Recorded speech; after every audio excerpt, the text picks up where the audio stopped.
there are certain existential issues coming up. Yeah. I'm a finite entity. I have to seek knowledge, happiness, etc. And there is a sense of isolation. Because the moment you are a finite entity, each person becomes an island. At the most, you can build bridges across in terms of effective communication, etc. That doesn't take away your sense of isolation. You can be happily married, if there is something like that. You can have a family, everything. And right in the midst of them, you can feel lonely. Why? You put forward an idea which is very important for you, nobody else understands it. That's enough. That's enough to make you feel isolated and lonely right there in the midst of a loving family. So these type of issues are always there. Purposelessness in life. What is my purpose? This was questions we all asked as teenagers. What am I here for? And then those questions got buried under the problems of living. Why? Because everybody is running to achieve certain things. You also joined that rat race. Achieve. Nothing wrong. Nothing wrong. But at the end of it, what is your purpose? At the end of it, what is left with? Because we all want to leave some trace behind. At the most we can leave behind is 2 kids. Maximum. Who may or may not remember you. You think all your descendants will remember you? In that movie Troy, there's a very interesting scene of the greatest warrior of the day, Achilles, going and meeting his mother, trying to decide, should he join this war for Troy or not? And his mother tells him something very beautiful. She's supposed to be a goddess. Okay? Tells him something very beautiful. He says, if you don't go to Troy, you will find love, you will find a beautiful girl, you will have children who will remember you, and their children will remember you, and so will their children, grandchildren. But after that you will be forgotten.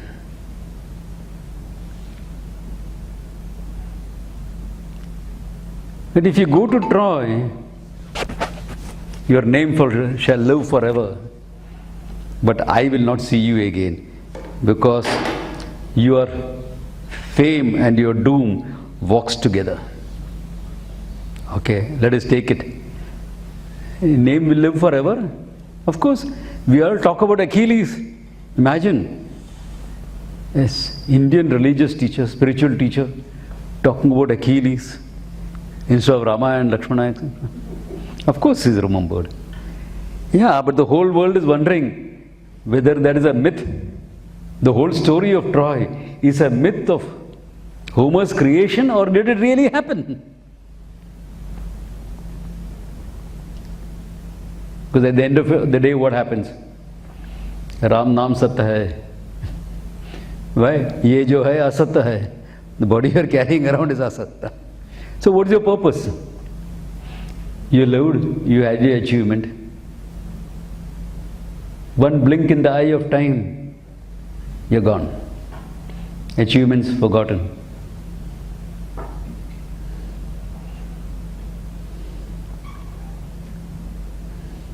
You know who was for example, yesterday was Independence Day, the first person to really demand for independent India?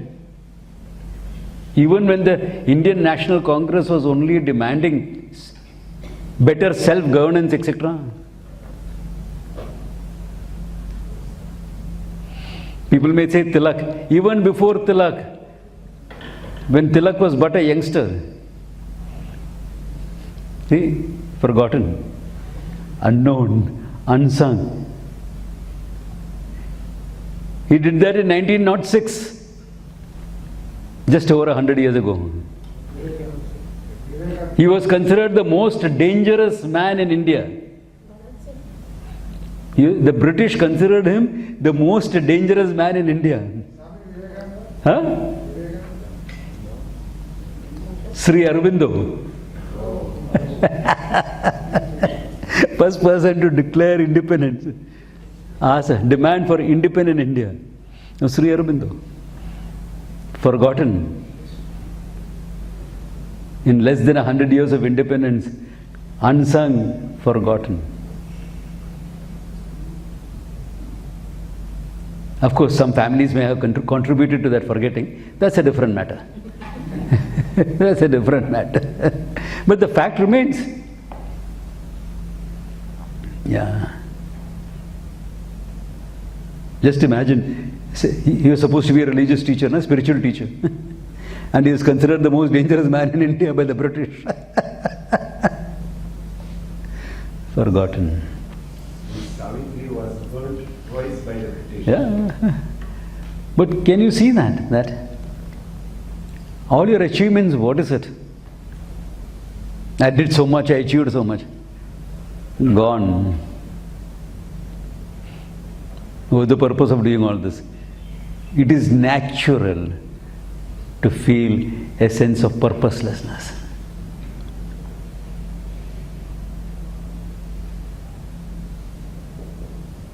I mean, if a leader's life like that can be like that, what about your life and my life?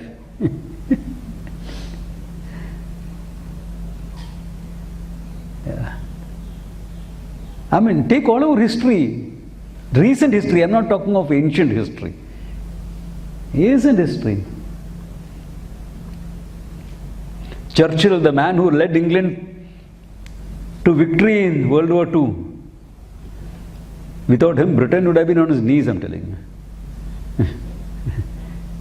Yeah, he would have gone. If you're a student of warfare, you'll know that very well. If there was no Churchill in England, England would have fallen. And what did he do after the war? Voted him out.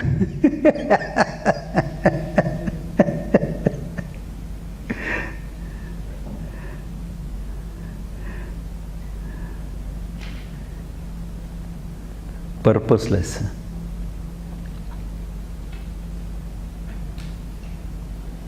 Your life and my life is what? Let us take, since predominantly here I see a lot of South Indians. The South Indian gentleman comes from a village in South to Bombay. Internal migration. Picks up a job. Has a marriage. Has kids. And he decides, I have two children. For each of them I'll build a flat in Bombay. Big achievement for him. Because he came with $5 in his pocket.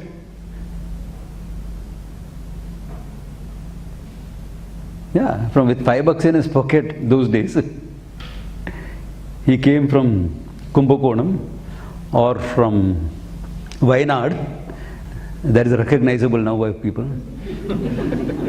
I was about to say Palghat, but I was not sure how much Palghat will be, but people remember. And he came, and he ended up officer level material, but got a clerical job and started with that. I'm telling the story of all our fathers, okay? They were like that. Achieved, okay. 2 kids, 2 flats for each other. He feels he has done an achievement.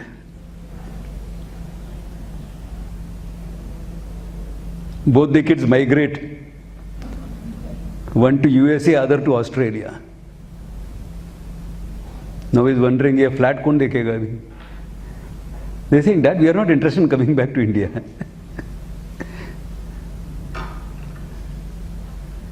Worse, my father's state. I become a sadhu. अभी क्या करेगा? Whom is he going to leave it to? Are you getting the idea?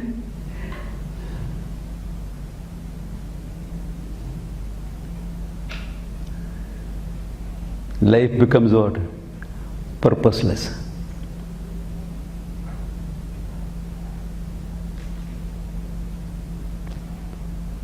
He educated his child, made him an MBA, things like that, thinking that guy will achieve something. Guy goes and joins politics.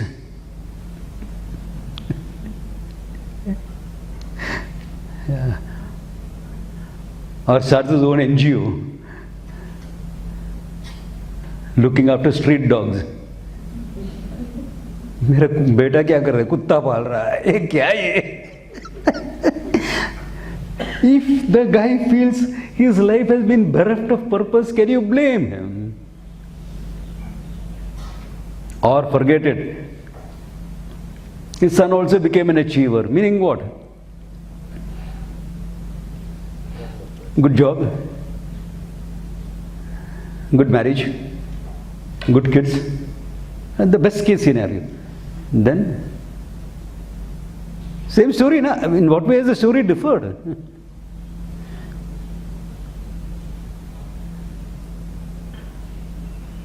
The father would tell the son, in my days, you could eat a meal in 5 paise.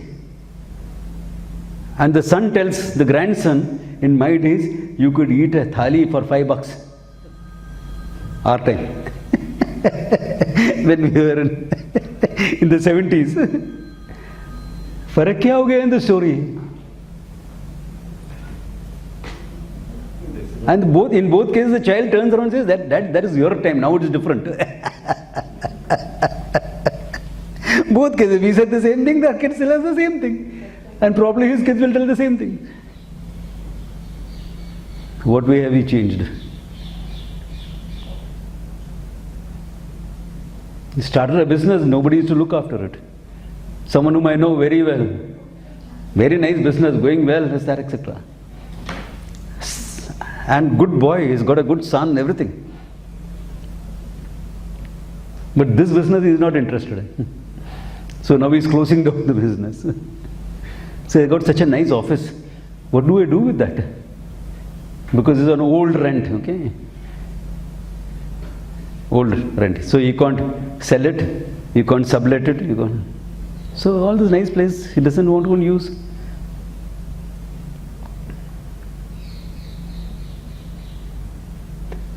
Therefore, even if things are going well, like his life, things have gone very well. Even if things have gone very well, if you look at the big picture, there's a sense of purposelessness, isolation, loneliness. In short, samsara. This is what is samsara. Traditionally said as birth and death because you are helpless anyway. Nobody consulted you before you are born. Even if you want to die, you won't die. Why? Time is not at all. Yeah. This guy tried to commit suicide. Went up to the 15th floor of his building and jumped. But he had forgotten. They were doing some repair jobs in the building and there was a net, safety net for the workers put below. Now there is a case against him for attempted suicide. No choice.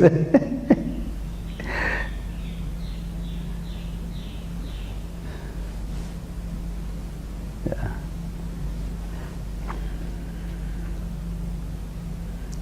This guy, death is awaiting him, he doesn't want to go. Another case.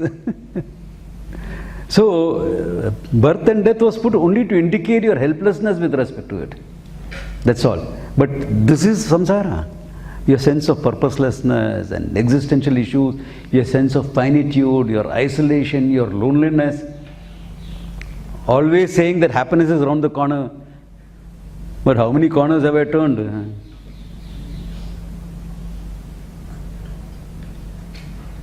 Yeah.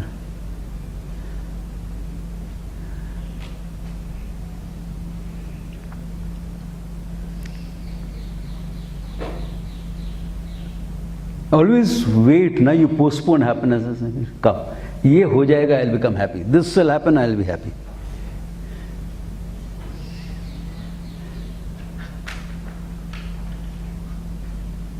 It can be an event in your life or a small thing that you have picked up, whatever it can be. If I get a new car, I'll be happy. But if you get a new car, you're afraid to drive it properly. Why? Crash girega to. If the children in the building sit on top of it and spoil it, hota hai na? I mean, they're kids, yeah, they're playing.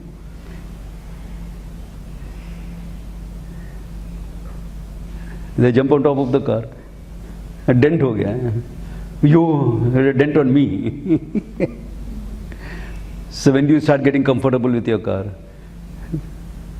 when you scratch it a few times, then you're okay. Until then you're not okay. So what I'm trying to say is your happiness is post that. Post an event.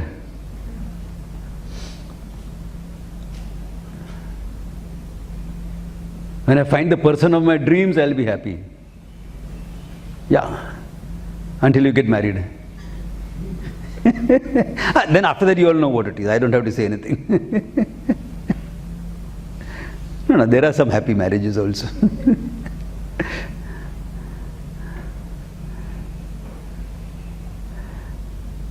So, this question of samsara we are trying to get free from. At the same time, there is no denying the fact that there are more moments of happiness, there are moments of joy, the moment of ecstasy. And I don't mean it coming out of a tablet. So, all this is there in life. So, somewhere it is there. Thank God it keeps us going. Keeps us going.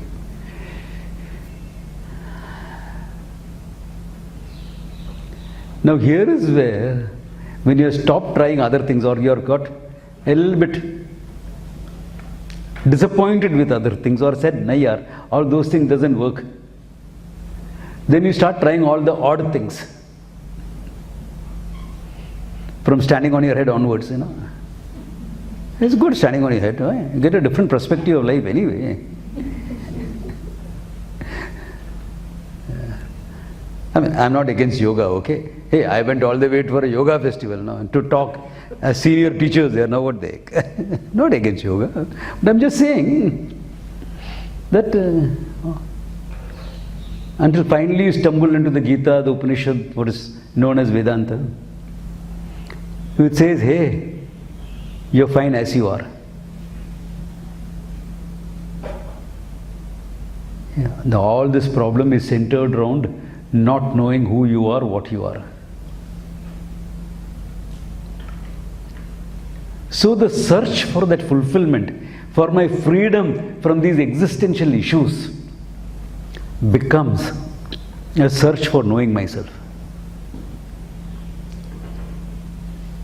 This shift is necessary. There's no more connected with what I am doing,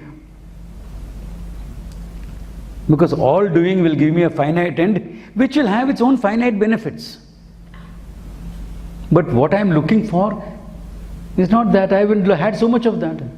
That's okay. I will still go out and have a cup of tea. That's a different thing. But I am looking for more.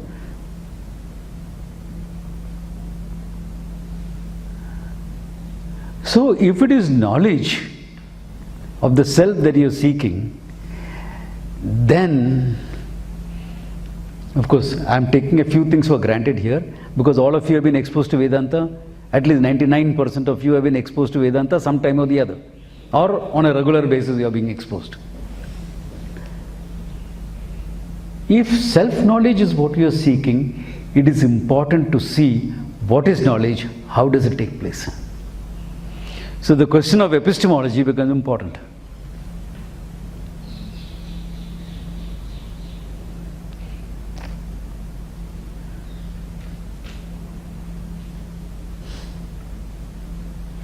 And very often, your sense of philosophy, the philosophy that you subscribe to, including science, because science has its own philosophy, will determine what you accept as knowledge.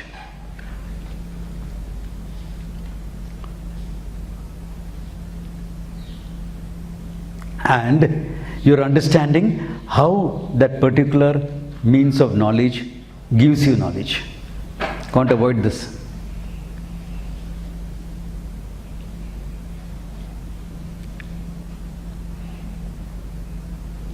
Which will also bring us to the question, what is knowledge?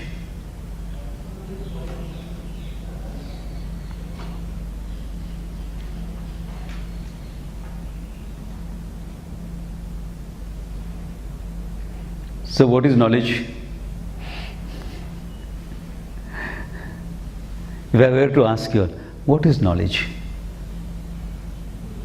You'll give me probably a few answers. Probably those will come from a scientific paradigm, because that's the most common paradigm today, and rightly so.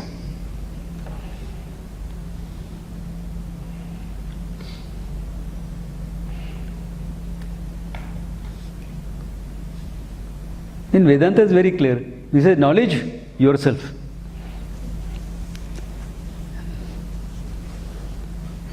You are nothing but consciousness.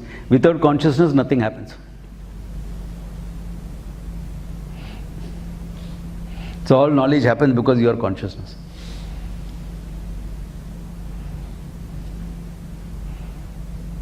I'll come back to this statement. Hold on to this statement. I'll come back to this and elaborate it and all that. Whereas if you're looking from the paradigm of science, etc., now science is a very materialistic paradigm. Where the question of knowledge, consciousness, etc., is an evolute of matter.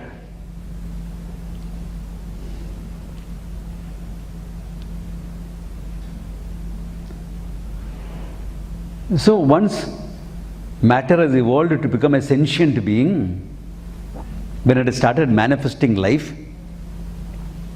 then you gain knowledge. This is the, in short, in a nutshell, the scientific approach. I mean, I can elaborate this, but it will take, then you will need 3 camps, not 1 camp, okay? Yeah. So the whole question of discussing epistemology starts only with a certain fundamental assumption that we are all human beings and we gain knowledge. The animals also gain knowledge, but that we are not going to discuss, because you don't find a dog wanting moksha.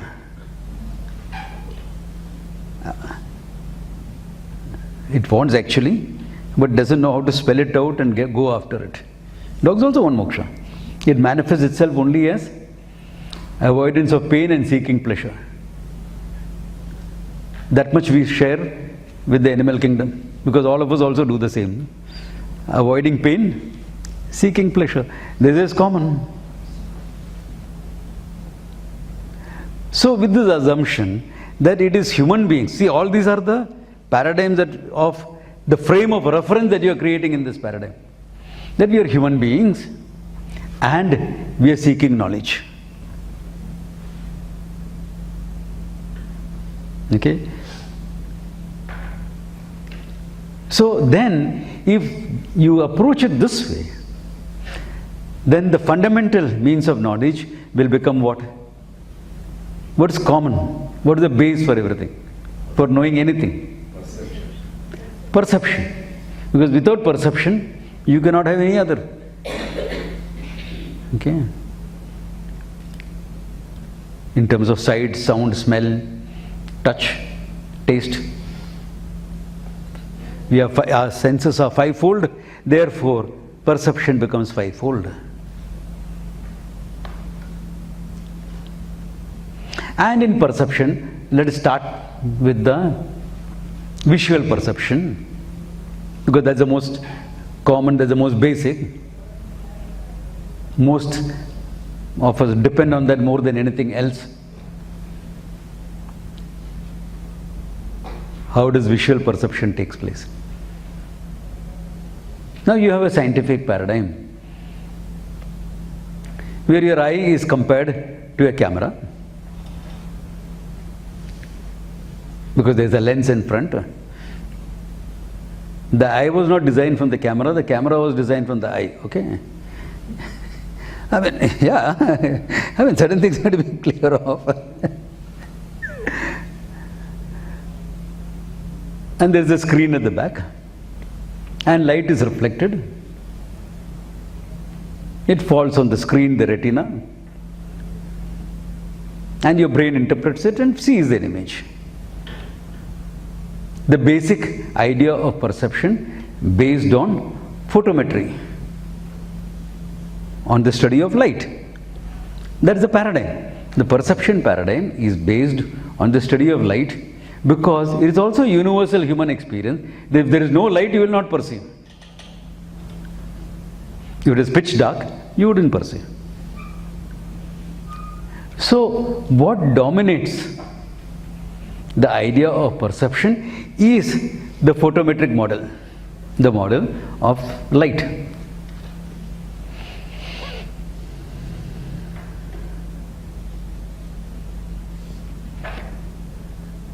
Therefore, we will say in Sanskrit, we had our old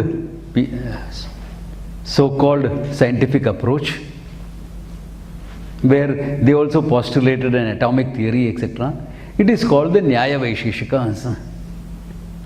They had some type of a dialectical atomic theory, but the idea of, like how in the West they claim, the idea of atom was first thought of by the Greek philosophers. Okay. So here we say, oh, Anu and all. Not Anu is nickname for Anuradha. Okay, that's different. That Anu means younger one. Anuja. And nickname is Anu. This Anu is something very small. So the idea of Anu, Paramanu, etc. was there in ancient India by the Nyaya Vaisheshikas. Okay.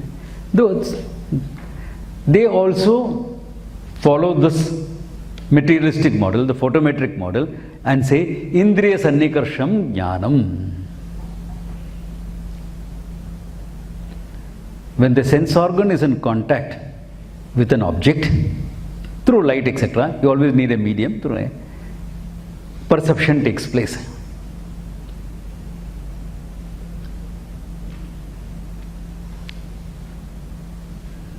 It seems to be correct, and it works in most cases. But the Vedantin questions that. He says, hey, if that was true, how do you explain error? How do you explain erroneous perception? What is there was rope, you mistook it to be a snake.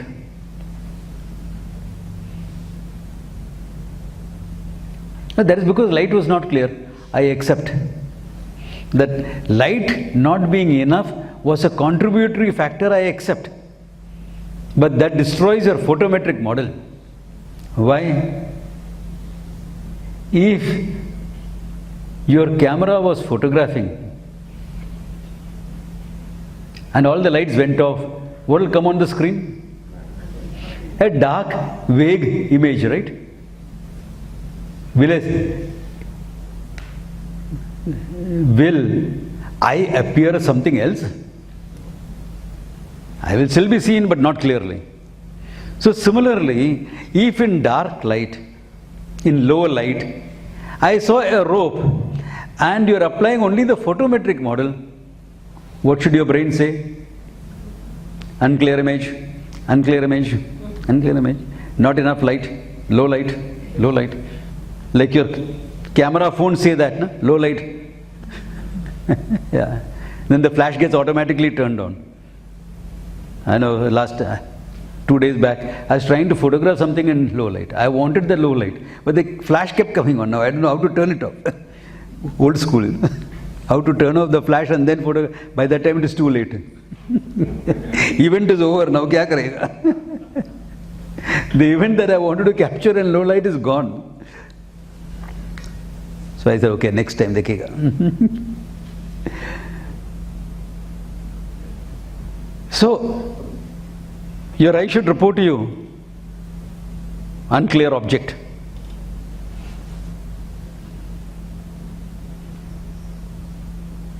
But what you are seeing is a snake. Remember, this is very important. You are not wondering, is that a rope or a snake? You are saying it is a snake. There is a big difference from wondering what is that image, what is that thing, which is fine. Low light, because of that photometric image is not clear. The image on your retina is not clear. So the brain is questioning, what is that image? That would be fine. But I am talking about those cases where you actually see a snake. When you see a mirage in the desert, when you mistake a seashell to be a coin, you can give 100 cases. What happens then? Oh, that is because you are afraid of snakes. No, I am not afraid of snakes. I come from Mallu land. We worship snakes. We don't have fear of snakes in Mallu land, do we? There's some Mallus around here. You're not scared of snakes. Every house there is a Sarpaka, a place where snakes are worshipped. In my village home, there are 3 temples dedicated to snakes. And I sometimes go for a walk in the evening, and the snake is also going out for a walk.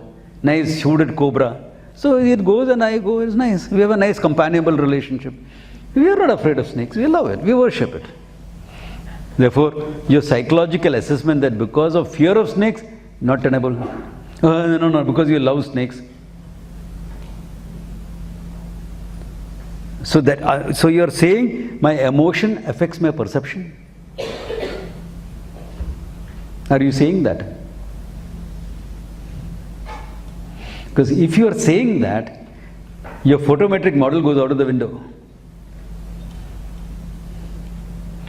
Because fear, love, etc. are emotions. And you are saying these emotions will affect the interpretation of light.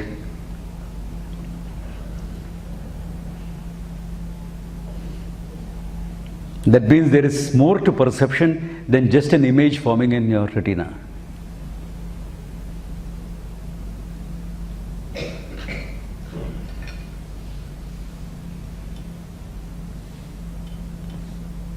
In fact, I don't know whether you have seen this WhatsApp message going around, where at first glance, what is written doesn't sound like English. But if you just go through without thinking too much, you'll be able to read the whole passage. Ask the youngsters. The dictionary spelling has to change now.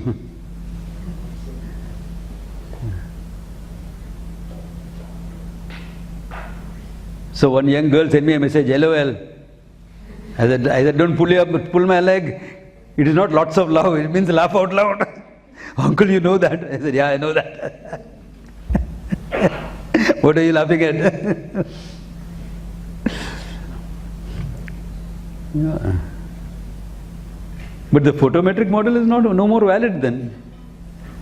I mean, it has some base, okay.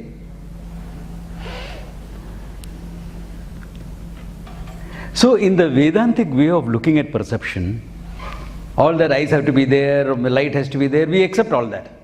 But we add something to it. What is that? that for every object outside, okay, let us say, let me give you the definition of perception in English. Of course, I won't define the way Sanskrit defines, it will become too complicated for you at this stage. I am basing my talk on two books, Vedanta Paribhasha and Siddhanta Lesha Sangraha, but I am avoiding all the technicalities, keeping it simple. Okay? Some of you have come to my Vedanta Paribhasha talks. Okay? Few of you were there. Okay? It's a bit complicated or technical. So in Vedanta we say, what is perception? Yat sakshat aprokshat. What is directly seen? What is directly evident without the necessity for anything? That is jnanam, knowledge. What is directly seen without the need for anything? What is directly known without the need for anything else? Yourself. You are self-evident, no? When you say I am, what does it mean? I exist and I also know I exist, no? How do you know that?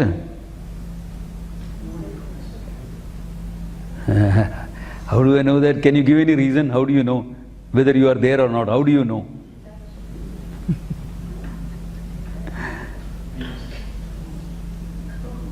Because I see you, I am there. What is that? Because I see you, I am there. How can that be? Because I am there, I see you. Because you may be here, but if I am not here, I won't see you.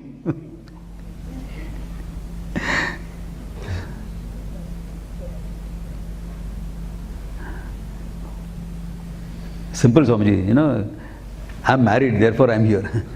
Girls are very smart. They don't marry non-existent guys.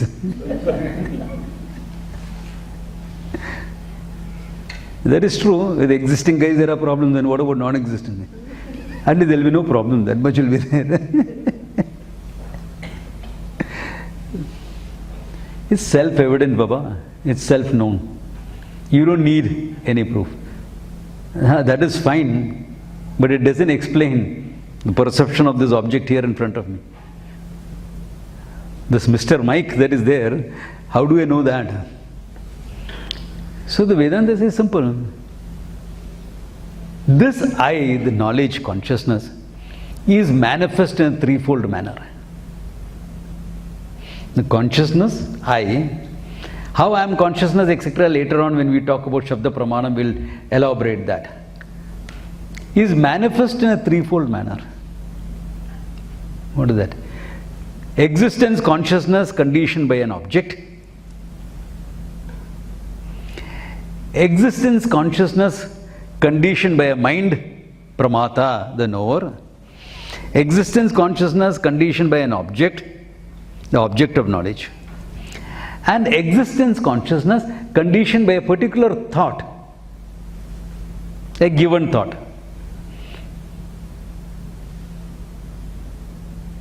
By three, I'll tell you. So now, this object is perceived when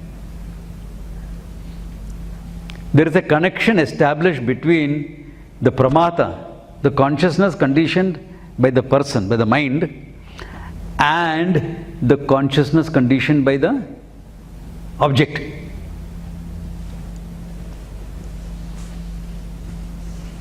How does that happen? Here we can partially accept the scientific paradigm. Light is reflected, etc. we can accept. But for every object outside, there has to be a relevant thought. And what you objectify is the thought, not the object. Because the thought is internal.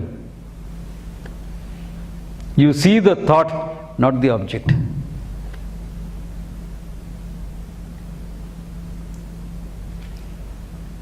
In classical Vedanta, They had a slightly different theory. That the mind actually goes out through the eyes. The mind goes out through the eyes, takes the shape of the object, then perception takes place. Now that is difficult to prove. You can't prove that. There is a theory presented. You can't prove that scientifically. Though there are some studies being done in the Far East where they are examining how martial artists can combat blindfolded.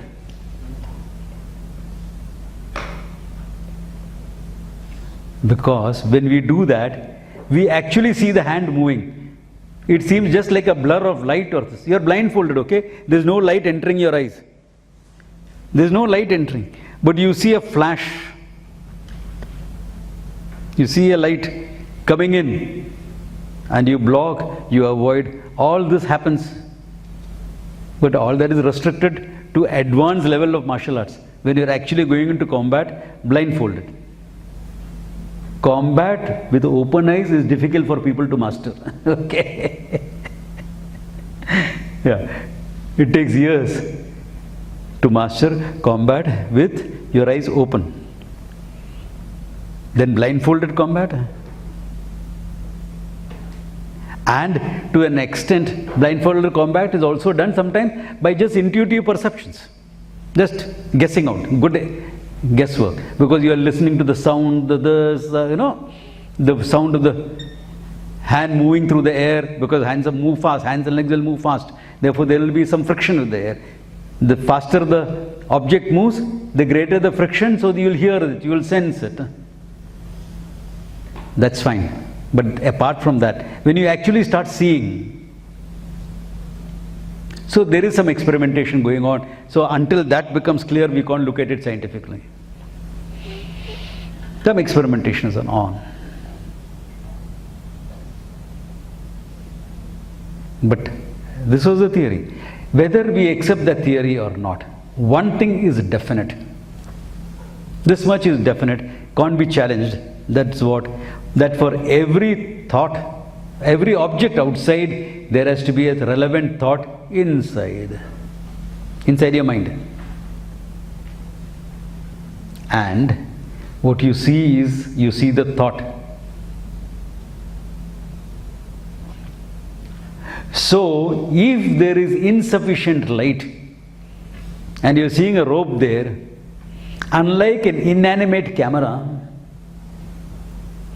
or even a camera guided by artificial intelligence as we have today, is not going to say, your mind is not going to remain without concluding. So mind will conclude based on certain similarities, etc., based on a psychological reason. All that will come in now, later.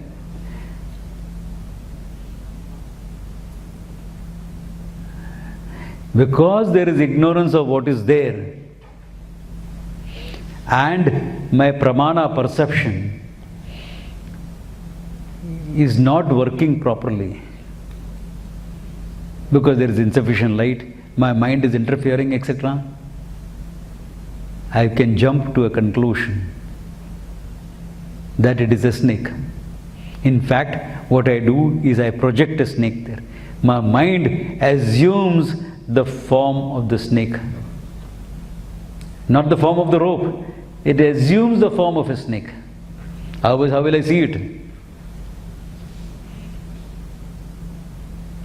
It assumes that form. Therefore, photometry is not enough. The play of light is necessary. Nobody is saying play of light is not necessary. That much of science we can happily accept.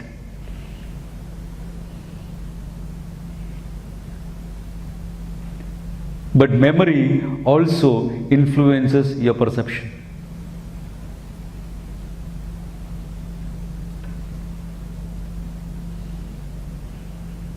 Because if you come from a culture where you have not seen an object before, even if you see it, you won't know what it is.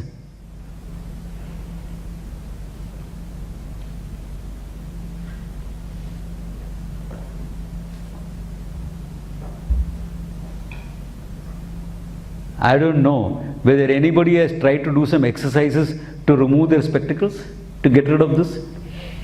It's called eye yoga and all, Sampurna Trust. Laser. Not laser, I'm talking about exercise based. Laser, of course, that's available. But exercise based. There they actually train your mind to work on the memory part. Where something looks similar, you can assume the thing. They do that. It's all mind training only. Swamiji, Of course, and training some movement of the eyes. I had my cataract operation. Yeah. They train the muscles a little bit. Mine is for short. Hmm? I had my cataract operation. The lens fitted is for a short distance. Yeah, yeah. The other one See- for a long distance, so I don't need. So that part of it is there, but apart from that, this memory orientation is also there in that. The part of getting your, what do you call these muscles, doctor? Huh? Yeah, those muscles that extend and contract the lenses. Apart from training that, because that's one thing you don't exercise. Do you ever exercise? You exercise these muscles. Do you ever exercise your eye muscles? No. Yeah, so various exercises plus your memory input into perception. That's why sometimes you can mistake an F for a P. Na? The alphabet F or P can be mistaken for each other. Why? Your memory plays a part in it. Or how do you read THKS as thanks?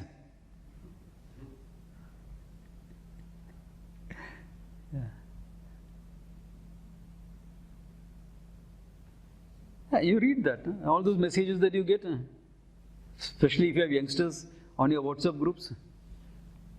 There are all those messages. You don't need it. After some time, you don't need it to second guess it. You read smoothly. Why? Your memory takes over. That word, the sound resembles this word and takes over. So mind plays a big role in perception. Yeah.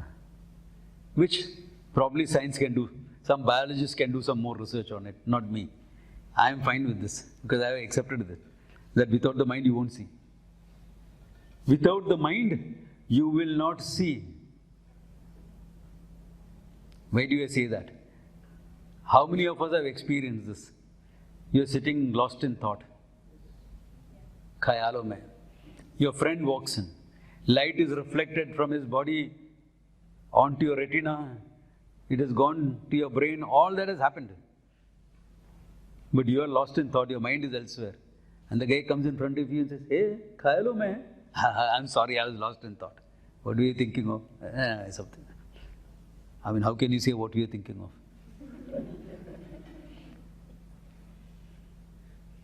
It could have been what an idiot this guy is, for all you know. Whatever, you were lost in thought. Your mind was gone elsewhere. You didn't see, even though all the photometric conditions were satisfied.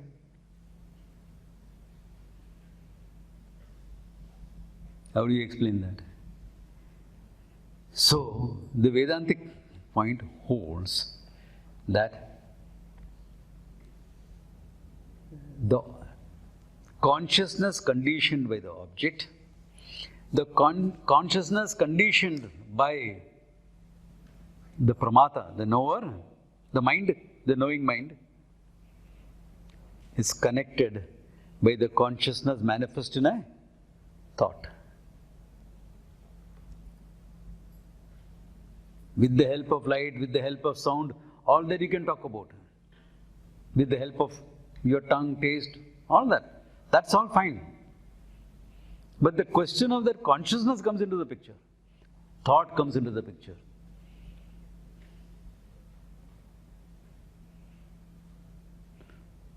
So for all your practical purposes, yeah, if you can't see very clearly, don't say you must work on your mind. Go to the doctor, get a pair of glasses like how I did.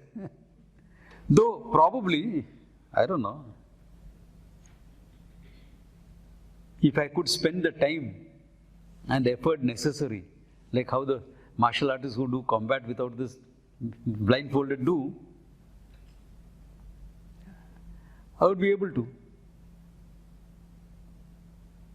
Probably, I don't know. Time high.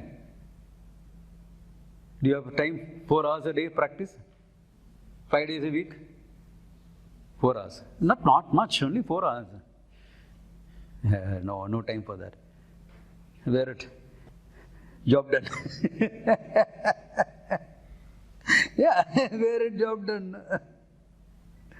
Yeah. So be pragmatic about it, that's okay. But this is the understanding. That even whether you are wearing specs, not wearing specs, or whatever the light is there, not there, if that thought was not there, you would not see.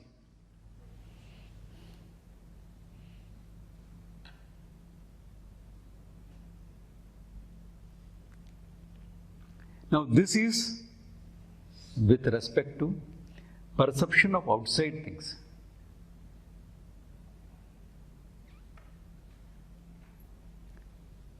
What about perception inside?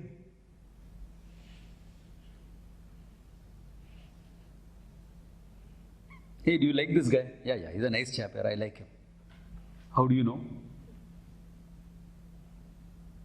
How do you know? This is my thought, I have feelings. My feelings I know, I like. I have very likable feelings towards this person, like him. Oh, you love him? No, I have not yet become that much. I like the guy. Like.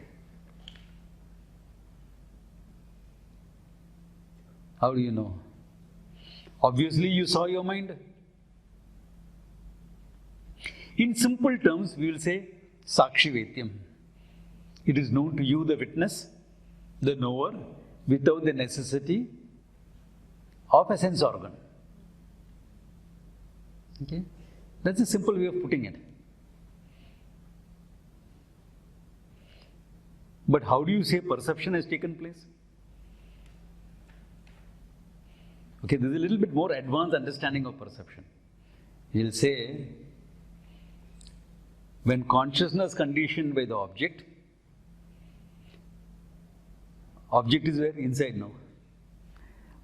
Consciousness conditioned by the knower, and the consciousness in a thought, all that are at one and the same place.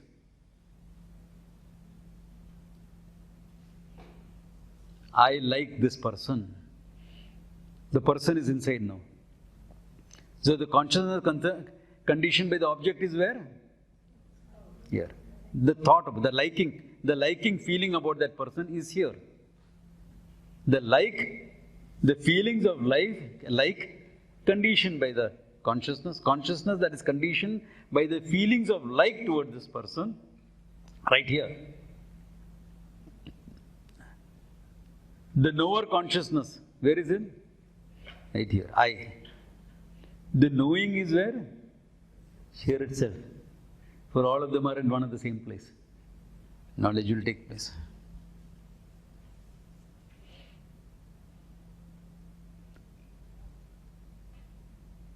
The biological science does not bother about this. Psychology tries to do some study about this. But biological sciences don't bother about perception of these. Does anyone who's into the field of medicine, have you studied anything on this? How you see your thoughts? Because in science, there is nothing like mind.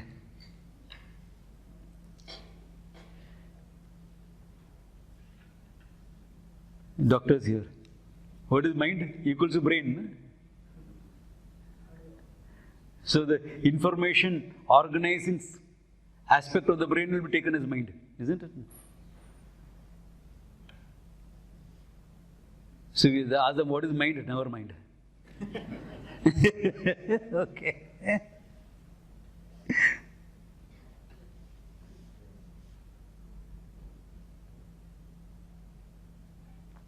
But Swamiji, there is no proof that there is mind separate from brain. Which proof are you asking for? Tell me that. When you say proof, understand these things. You are looking for something to fit into a certain paradigm.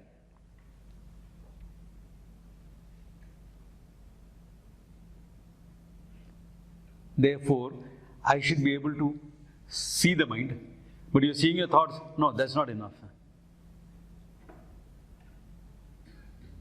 Because science is guided by the existential philosophies, where if you have to say something exists, it should be available for your 5 sense organs, or at least one of them. Sight, sound, smell, taste, feel, touch. Any one of them. Mind is not available for any of them. Therefore, it doesn't exist. Come again? You have a mind, no? Because you are arguing with me logically, or at least some logic is there.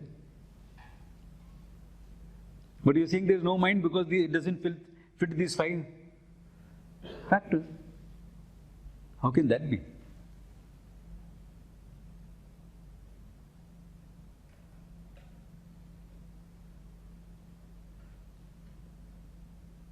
Yeah, how can that be?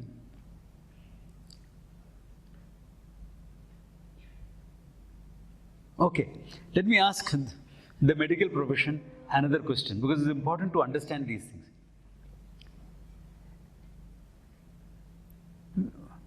What are you studying when you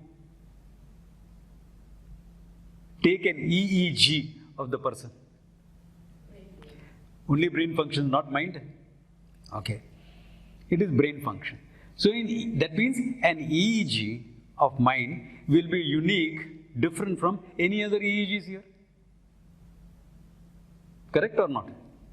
Hey, medical profession, come on. 3 doctors here, no? And 1 aspiring doctor. So,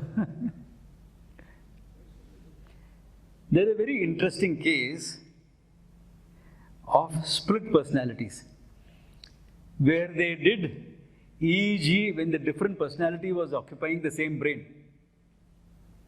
And they found the EEGs differed.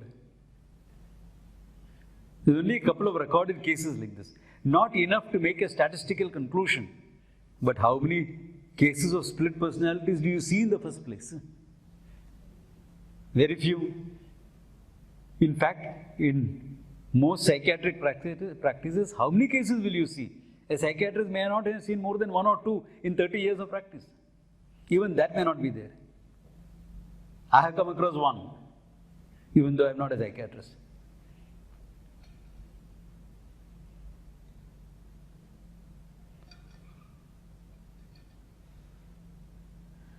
But these are the things that prove within the scientific paradigm that there is a mind apart from the brain. The usual comparison is the brain is like a computer. If it is like a computer, then you need a software driving it. The software is the mind. That is why in time brain transplants will be possible. In time it will be possible, I am sure about it.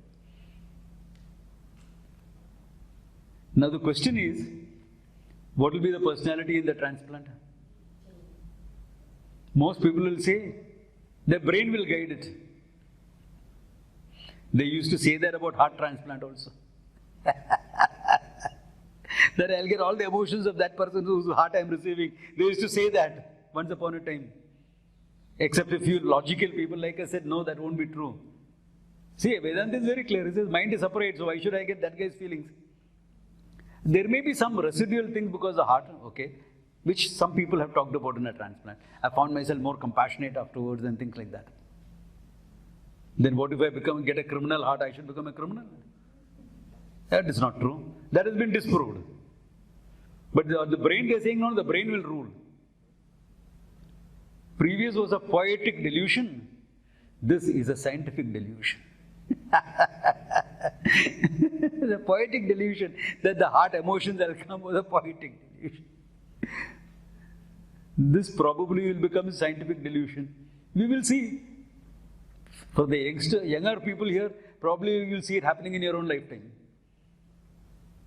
Possibility in the next 10 years? Quite possible. 10, 15 years is quite possible. Already some work is done on that area. A lot of work is being done. So we will see. So if the emotions are not passed on by the heart, why should the thinking be passed on by the brain? Simple as that.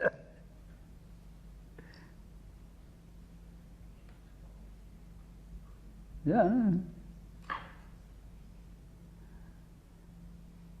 In the Vedanta way of looking at it, a brain is an organ through which your mind can function. Because mind requires a sophisticated organ to function through. Brain is an organ like that. Yeah. Even your sense organs. The seat of the sense organs in Vedanta are where? Those who have done all those texts with me? Or with Swamini?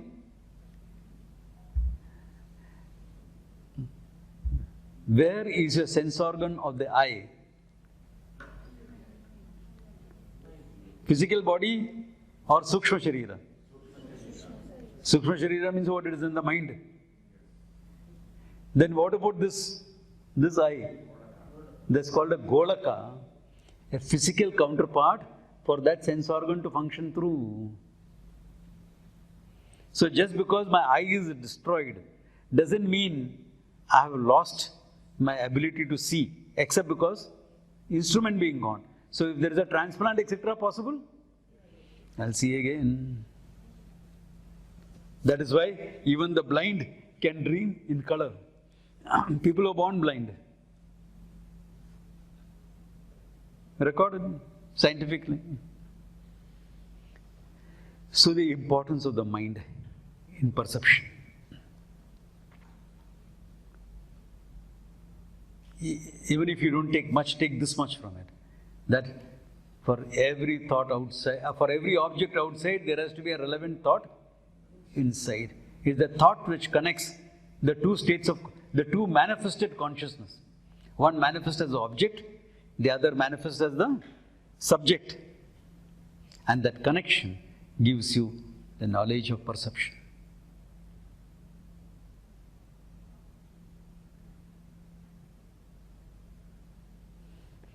Nayayikas talk about Indriya Sannikarsham Jnanam. That's similar to science because they followed a scientific model. How old is the Nayayikas? They were Nayayikas in the time of Ramayana. Atomic theory was propounded there. Yes, a dialectical atomic theory. Not a scientific atomic theory, a dialectical atomic theory. I am making it very clear. I am not one of those guys who will say, first head transplant was Ganesha. I am not the guys who say that, okay? Yeah. We are talking about dialectical models. That we are assuming it's only a dialectical model and it is not a scientific model because there is no verification available. There is no scientific experiments available in India. Meaning no documentation available. No documentation available. How do you expect documentation? When all of Nalanda and Takshila, etc. was burned down, where all the documents, whatever documentation were there in our universities, all that was burned down. Not assigning blame, just talking about facts. If it's burned down, you will lose documentation. Yeah. So, there is no documentation available. Therefore, now we take it, they are dialectical models, we don't know. Though, there is this Infinity Foundation which is trying to publish papers. In fact, they have published over 1,000 papers of some of the scientific models that were there in India before. There is a course in IIT which talks about science in ancient India, where Indian Institute of Technology, Mumbai, there is a course, credit course, which talks about science in ancient India. It is taught by a person whom many of you have seen Professor Ramasubramanian, whom we invited for the last Vedic festival. It's taught by him. Therefore, it is not completely dialectical. There are certain models also available. Everything is not dialectical. Anyway, the atomic theory, if you want to take it as dialectical, take it as dialectical for the time being, but the fact remains it was propounded. So they also followed the scientific model of photometry, etc. Not good enough. As for the arguments that we saw in this class, we know for sure that the mind has to be involved in it. Now the question comes, with this perception, can you know the truth? Because that's the major question we have. With this perception, with this modified idea of perception,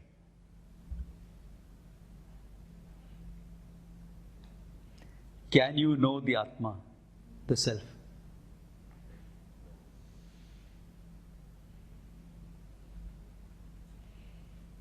Because it can't be, because this model of perception also based on what? The duality of subject-object.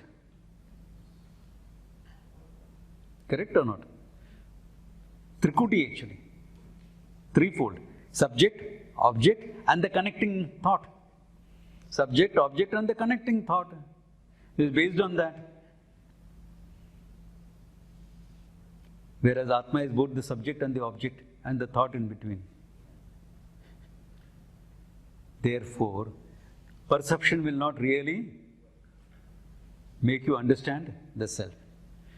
Though, in Vedanta Paribhasha and Siddhanta Lesha Sangraha both, he says for one who knows the truth is direct perception. That, hold on for that, I will come back to it at the end of the whole, after I have dealt with all the 6 pramanas, I will come back to how Atma is directly seen by you, as I. I'll come back to that, okay? Right now I'm just introducing that possibility and keeping it like that. Then the basic idea that perception is not enough to know yourself because it is based on the threefold difference. The pramana is based on subject, object and the connecting thought. And Atma is not dividable. The manifested consciousness can be divided. The manifestation of consciousness in my mind can make it knower, object, etc. But the pure consciousness we are talking about as the Atma doesn't have these divisions. Divisions are apparent. Because of that, since it doesn't have the divisions, there is no way perception can give you self-knowledge. To quote the Katha Upanishad says, Paranchikani vyatirnak swayambhu paran pashyati nantaratma. All your sense organs. And we are talking about the golakas in the not the golakas in the body. We are talking about the sense organs in the mind, which functions through the organs in the body. They are all focused on other than myself. Therefore, they will see things other than myself. They won't recognize me. They are not meant for that. Therefore, perception cannot be a means for knowing myself. It's only a means for knowing everything other than myself. Any questions or clarifications? पूछ लो नहीं तो भूल जाएगा. Yeah. I'm hard of hearing, so you'll have to speak louder. Thought comes first or object will come first? Thought comes first or object comes first? Correct? That's your question. Well, for the thought to come, the object has to be there. Okay. If you're talking only of perception, okay? Because it's there, I see it. Because something is there, this consciousness manifests as an object. There is consciousness manifests as the knower. These two things are there. Correct? then I have to establish a connection through my thought. So the thought has to come later. As far as perception is concerned, thought has to come later. Sometimes something may not be. Huh? Sometimes something may not be there at all. I may still see it. How will you see without a thought? Tell me. Some thought, no object is not there. Object is not there. Then you're imagining an object. That's based on your memory. Now, this brings you this question. One more doubt. Yeah. What is the dialectical model? What is? Dialectical model. A dialectical model means a model that is based on a philosophy without backing it up with scientific research. For the time being, take it like that. Now, this brings you to the very definition of what is a pramana. Pramakaranam, pramanam. That which gives you knowledge is called pramana.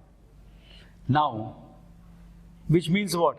What gives me knowledge is a pramanam.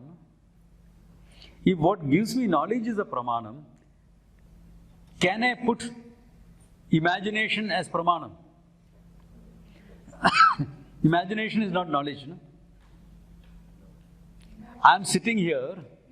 One second. I am sitting here and imagining there is a snake. Is that knowledge of the snake or imagination of a snake? And imagination is based on memory. Is memory knowledge? It is knowledge was gained before. I am remembering it now. Can you see that?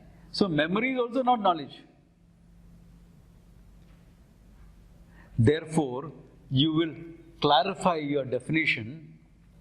Pramakaranam is pramanam, true, but you will add a few words to make it precise. Abhadita anadigata jnana janakam pramanam. Abhadita anadigata jnana janakam pramanam. Those who want to write it down. Abhadita anadigata jnana janakam pramanam. Jnana janakam. Abhaditam, that which cannot be negated. That means what? The snake that you saw on the rope can be negated. Therefore, it is not knowledge. It's only a mental projection. But the rope that you see on the rope itself, it cannot be negated. Therefore, it is jnanam. Abhaditam. Anadigatam. Not seen before. That word will take care of memory. That will also prevent overlapping of pramanas.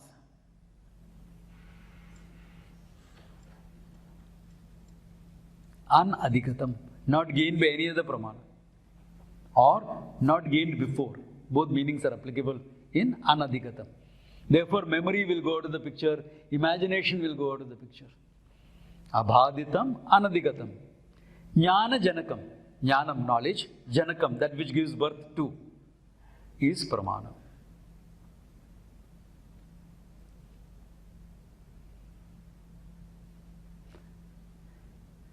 So, based on all that we seen today, you cannot be sitting down and saying, by perception, external or internal, I have known the Atma. External perception or internal perception. Why? Because perception involves the threefold divisions. And because that is not there, Atma is not an object of perception.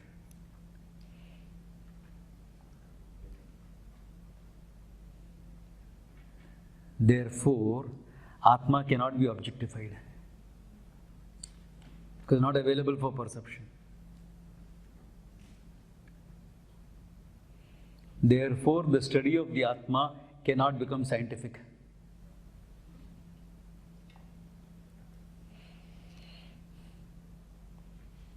It's a very valid discipline of knowledge.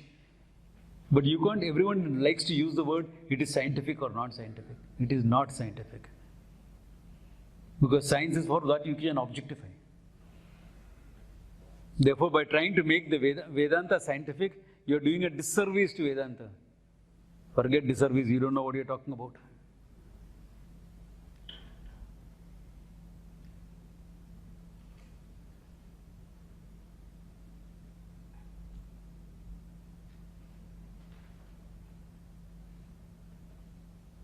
That is like saying,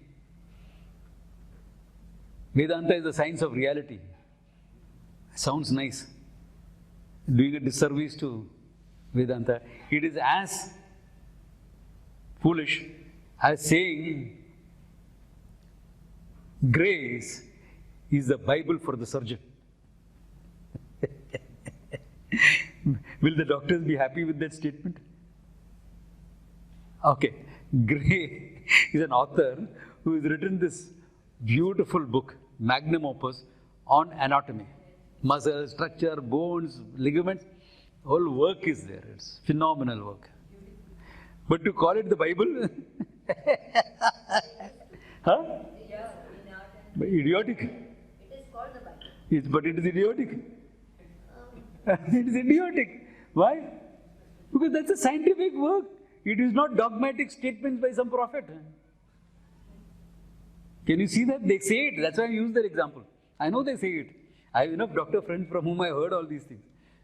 They say it, but it's foolish to say it. Grey is, it's all black and white and grey, All questions about anatomy are answered in black and white and grey. You can say that. But to call it the Bible about going to heaven.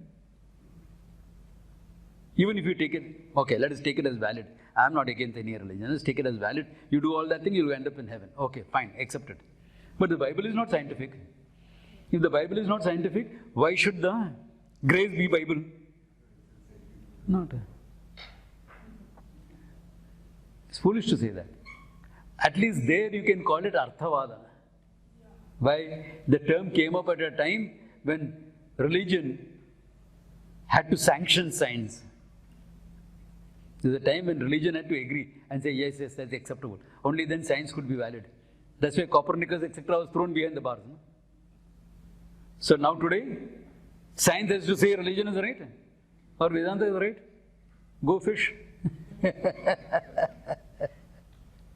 We are a separate body of knowledge. We are dealing with something different. Yeah.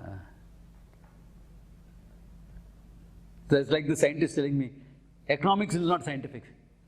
And the economist turns around and says, okay, let me see how your science works when I cut your funding.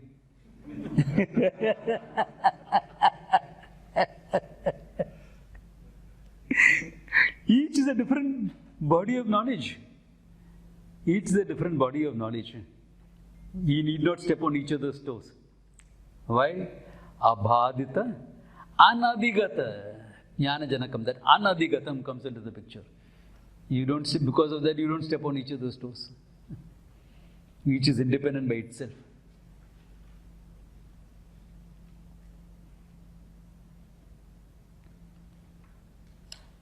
There are a few more ideas about perception, but we'll come back to that later after I have handled some more of the pramanas. Because whether it's independent, dependent, all that question will come up. Okay? Sata pramanam, parata pramanam va, all those things are there, which we will deal later. So up to now, any questions? I think this was a good enough dose, no? First session ke liye. Quite good enough.